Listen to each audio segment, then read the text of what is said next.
مثالی بچے آپ کے لیے لایا ہے ایک اور چٹپٹی کہانی۔ رسالہ بچوں کا اسلام، شمارہ نمبر 884، محترم نذیر امبالوی کی کہانی درد غائب درد حاضر۔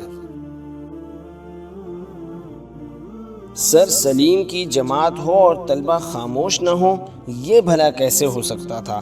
دوسرے اساتذہ تو طلبہ کو ڈانٹتے تھے، بات بات پر بلند آواز میں خاموش رہنے کے لیے کہتے تھے، کچھ اساتذہ تو طلبہ کو کھڑے ہونے کی سزا بھی دیتے، مگر سر سلیم نہ تو اونچا بولتے اور نہ کسی کو کسی طرح کی سزا دیتے۔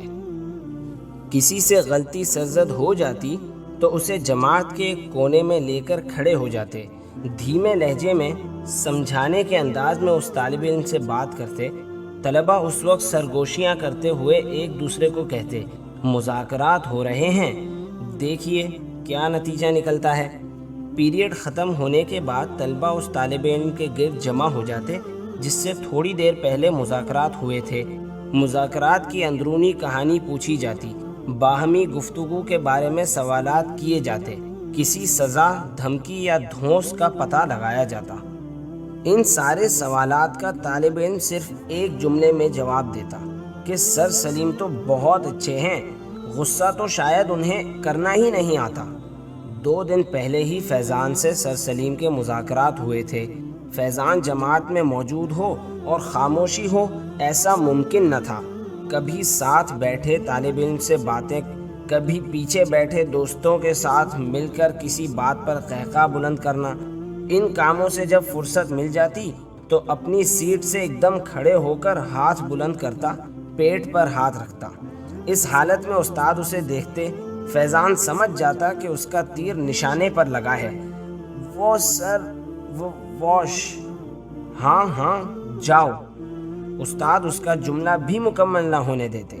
اجازت نامہ ہاتھ میں آتے ہی فیضان فاتحانہ انداز میں اپنے دوستوں کو مخصوص اشارہ کرتے ہوئے جماعت سے باہر نکل جاتا۔ وہ اس طرح کی حرکات سبھی اساتذہ کے ساتھ کرتا۔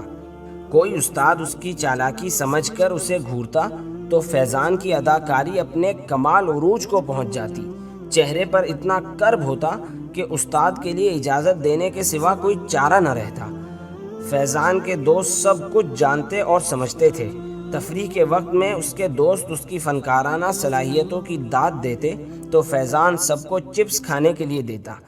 اس نے اس دن بھی اداکاری کی تھی جس دن سر سلیم پہلی بار ان کی جماعت میں آئے تھے۔ عمر رسیدہ اور تجربہ کار اساتذہ میں کم عمر اور بظاہر تجربہ نہ رکھنے والے استاد نے ہفتم اے میں قدم رکھا تو طلباء نے ایک دوسرے کی طرف دیکھا۔ فیضان نے سرگوشی کی، یہ ننھا منا استاد ہمیں پڑھائے گا؟ ہمارے سامنے تو بڑے بڑے ٹیچر پانی بھرتے دکھائی دیتے ہیں، ان کے پیریڈ میں خوب باتیں کریں گے۔ یہ آواز عبداللہ کی تھی۔ پھر تعارف کا مرحلہ آیا۔ سر سلیم نے بتایا کہ وہ 3 سال سے درس و تدریس سے وابستہ ہیں۔ انہوں نے زمانہ طالب علمی میں فیصلہ کر لیا تھا کہ وہ استاد بن کر قوم کے معماروں کی کردار سازی اور تعمیر اخلاق کریں گے۔ وہ جب طالب علم تھے تو اکثر اساتذہ طلبہ سے سوال کرتے کہ مستقبل میں وہ کس شعبے میں جانا چاہتے ہیں، تو زیادہ تر طلبہ ڈاکٹر یا انجینئر بننے کی خواہش ظاہر کرتے، جبکہ ان کا ہمیشہ یہ جواب ہوتا کہ وہ استاد بننا چاہتے ہیں۔ پھر وہ اپنی خواہش کا ہاتھ پکڑ کر ایک دن استاد بن ہی گئے تھے۔ جماعت ہفتم اسکول بھر میں اپنی شرارتوں اور شور مچانے کی وجہ سے مشہور تھی۔ اسکول کے پرنسپل نے خصوصی طور پر سر سلیم کو اس جماعت کا انچارج مقرر کیا تھا۔ سر سلیم کا جماعت میں پہلا ہی دن تھا کہ فیضان نے اپنی اداکاری کے جوہر انہیں بھی دکھانے کا فیصلہ کیا۔ وہ اپنی سیٹ سے اٹھا، حسب معمول پیٹ پر ہاتھ رکھا، شکل ایسی بنائی کہ ابھی رو دے گا۔ ہاتھ بلند کر کے بہت مشکل سے بول پایا، سر وہ پیٹ میں درد، وہ واش روم۔ سر سلیم نے اسے بغور دیکھا اور اتنا ہی بولے، پیٹ میں درد؟ جی بہت تکلیف میں ہوں۔ فیضان یہ کہتے ہوئے ڈیسک پر جھک گیا۔ طلبہ فیضان کی اداکاری سے محظوظ ہو رہے تھے۔ فیضان جانتا تھا کہ اسے اداکاری کی داد جماعت سے باہر جانے کی صورت میں ضرور ملے گی۔ سر سلیم نے آگے بڑھ کر فیضان کا ہاتھ پکڑ لیا۔ فیضان سمجھا کہ اس کا جھوٹ پکڑا گیا ہے۔ اس سے قبل وہ کچھ کہتا، سر سلیم بولے، میں تمہیں اسکول کی ڈسپینسری میں لے کر چلتا ہوں، مجھ سے تمہاری تکلیف دیکھی نہیں جا رہی۔ وہ سر، آپ تکلیف مت کریں، میں اب بالکل ٹھیک ہوں، درد تو غائب ہو گیا۔ فیضان نے پیٹ سے ہاتھ ہٹاتے ہوئے کہا، درد ابھی تو غائب ہے مگر وہ دوبارہ حاضر بھی ہو سکتا ہے۔ میں چاہتا ہوں کہ درد اب غائب ہی رہے، اس لیے تمہارا ڈسپینسری کے ڈاکٹر کے سامنے حاضر ہونا ضروری ہے۔ آ جاؤ، ایک دفعہ چیک اپ کروا لو۔ سر سلیم کسی صورت فیضان کو چھوڑنے کے موڈ میں نہ تھے۔ سر، میں ٹھیک ہوں، اگر ضرورت ہوئی تو میں خود ڈسپینسری چلا جاؤں گا، مجھے ڈسپینسری کا رستہ معلوم ہے۔ فیضان کو پہلی بار ایسی صورتحال کا سامنا کرنا پڑا تھا۔ مجھے معلوم ہے کہ تمہیں ڈسپینسری کا رستہ معلوم ہے، مجھے یہ بھی معلوم ہے کہ آپ بہت اچھے سر ہیں۔ فیضان کا یہ جملہ سن کر سر سلیم نے مسکراتے ہوئے کہا، بہت چالاک ہو اور ہوشیار بھی، ہاں ذہین بھی ہو۔ اس ذہانت کو پڑھائی پر صرف کرو، پھر دیکھو نتیجہ کتنا شاندار آتا ہے۔ فیضان سے اس طرح کی باتیں پہلی بار کسی استاد نے کی تھیں۔ آج پہلی بار کسی استاد نے اس کی اداکاری کا بھانڈا سرے جماعت پھوڑا تھا۔ اب درد اس کے پیٹ میں نہیں، سر میں تھا۔ وہ یہ سوچ سوچ کر پریشان ہو رہا تھا کہ استاد ایسے بھی ہوتے ہیں، نہ مارا پیٹا، نہ کوئی اور سزا دی، دوا کے بغیر ہی مرض جاتا رہا تھا۔ اس نے خود کلامی کی، کمال استاد ہیں، مجھے ایسے ہی کسی استاد کی تلاش تھی۔ فیضان نے جب اپنی ذہانت کا رخ شرارتوں سے پڑھائی کی طرف موڑا تو شاندار نتیجہ اس کے سامنے تھا۔ اس کی شاندار کارکردگی پر سبھی حیران اور کچھ پریشان بھی تھے۔ ان سبھی میں سر سلیم مگر شامل نہیں تھے۔ وہ نہ حیران تھے اور نہ پریشان۔ انہیں پہلے دن سے فیضان کی ذہانت کا علم ہو گیا تھا۔ فیضان نے اچھے نمبر لے کر ان کی بات کو درست ثابت کر دیا تھا۔ رمضان المبارک کی آمد تھی۔ سر سلیم ایک دن جماعت میں آئے تو رمضان المبارک کی فضیلت و برکات بیان کرنے کے بعد ایک بڑی سی فائل میز پر کھول کر رکھ دی۔ فائل میں خوبصورت عید کارڈ تھے، ان میں کچھ تو چھپے ہوئے اور کچھ ہاتھ کے بنے عید کارڈ تھے۔ سر سلیم نے طلبہ کو بتایا کہ ماضی میں عید کے موقع پر عید کی مبارکباد دینے کے لیے ان کارڈز کا استعمال کیا جاتا تھا۔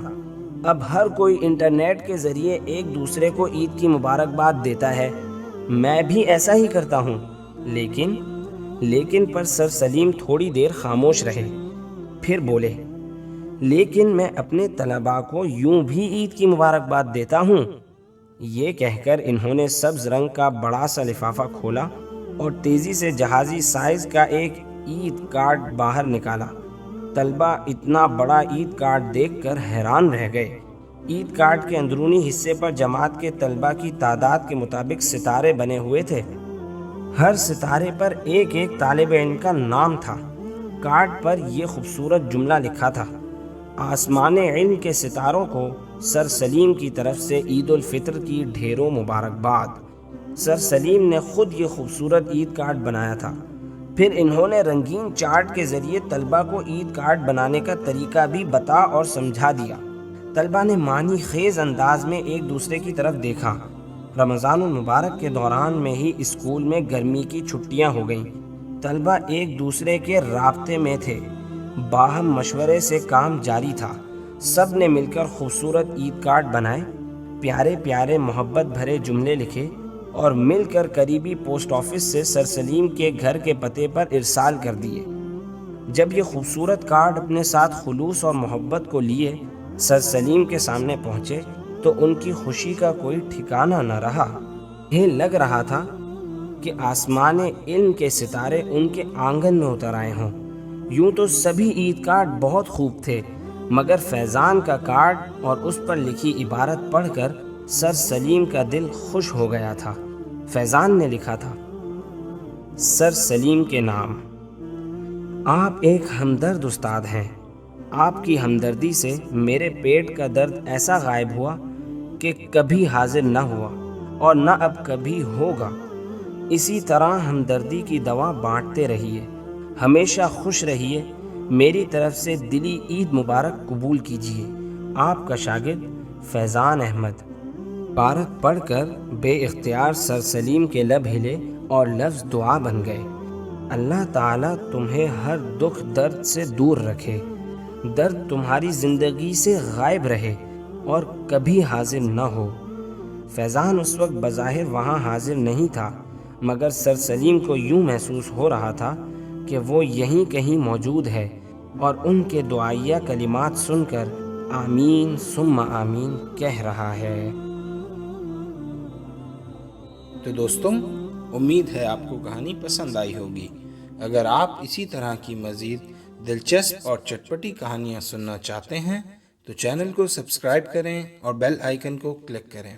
کمنٹ سیکشن میں اپنی قیمتی رائے سے ضرور آگاہ کریں۔ پھر ملتے ہیں اگلی کہانی میں۔